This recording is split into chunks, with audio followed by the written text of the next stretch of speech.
kelompok 4K3, di sini kami akan menampilkan hasil kerja dari kelompok kami, yaitu upaya penanganan hajat fisik pada subbab getaran. Perkenalkan, nama saya Ika Hirunisa, NIM 190100068, dan rekan saya Intan Balkis Sumairo dari kelas 19 B Keperawatan, NIM 190100074. Saya Layati Asana, NIM 1901080. NIM 19010097.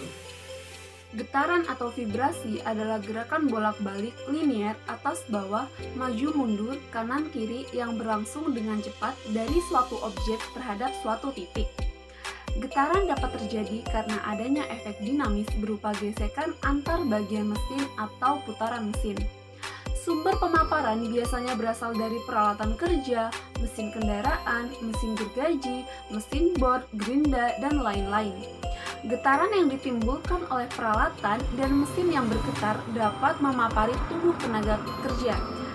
Getaran ini akan menjalar pada bagian tubuh yang terpapar, sehingga bagian tubuh yang terpapar getaran dapat ikut bergetar.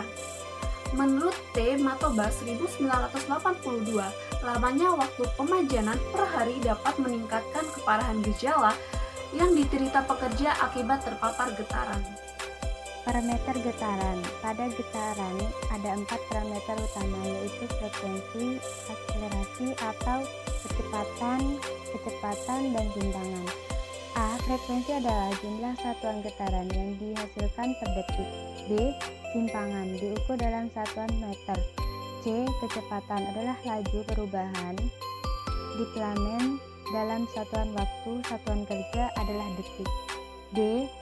Akselerasi. Percepatan adalah laju perubahan dalam satuan waktu.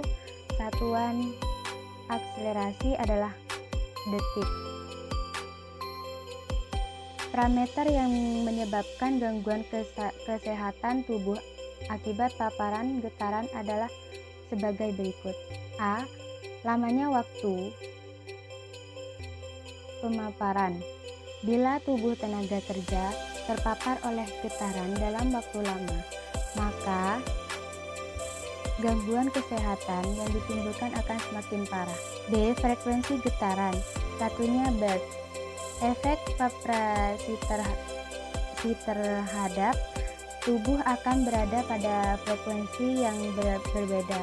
Umumnya frekuensi yang sering dijumpai di tempat kerja adalah 1 Hz, 5.000 atau 10.000 Hz. C.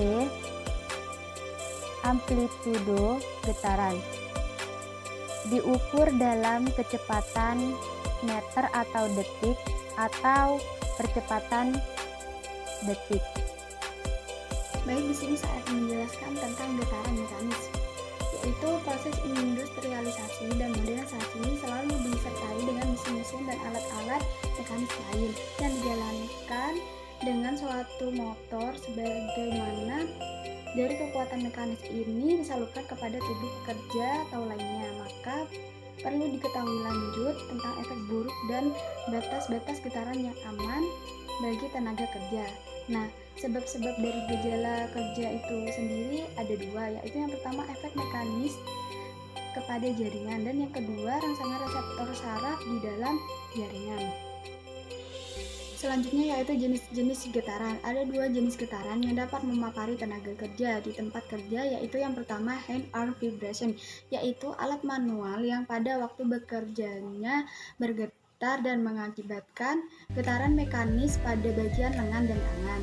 Selama pekerjaan dengan alat manual demikian sifatnya hanya sekali atau kadang-kadang saja ataupun jarang, sedangkan getarannya tidak seberapa, dan alat ini dapat dikatakan tidak akan mengakibatkan atau mendatangkan gangguan kesehatan atau kecelakaan.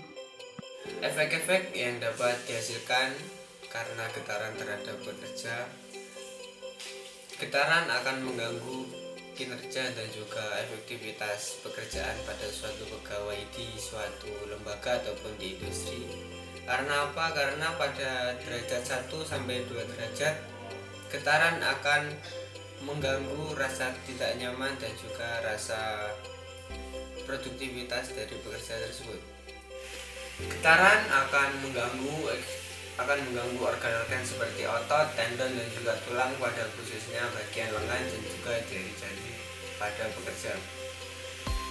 Penyakit yang bisa disebabkan oleh getaran disebut dengan HAVS, yaitu Hand Arm Vibration Syndrome, yang mana HAVS akan menyebabkan beberapa kondisi kesehatan seperti pegal-pegal, tidak nyaman, mati rasa, dan juga kesemutan. Dan apabila diteruskan akan menyebabkan mati rasa sementara atau bahkan permanen pada bagian tersebut. Itulah efek-efek dari getaran yang akan menyebabkan gangguan tidak nyaman dan juga produktivitas terhadap para pekerja dan juga akan mempengaruhi kinerja para pekerja.